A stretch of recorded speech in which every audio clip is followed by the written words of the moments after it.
Maswerteng gabi po mga ka-STL. Narito na po ang resulta ng STL Isabela para sa araw na to, second draw.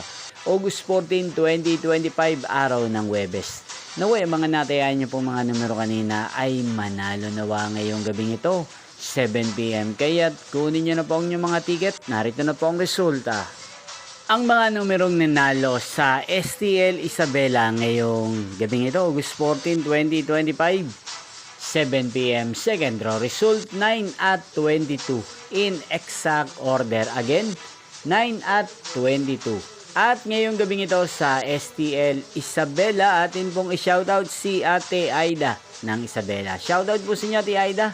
Sana po ay nasa mabuti kayong kalagayan. Inyo pong napanood ang resulta ng STL Isabela sa channel na to, Roderick Hernandez TV. Magkita-kita pong muli tayo bukas ng 1:00 ng tanghali. Thank you for watching.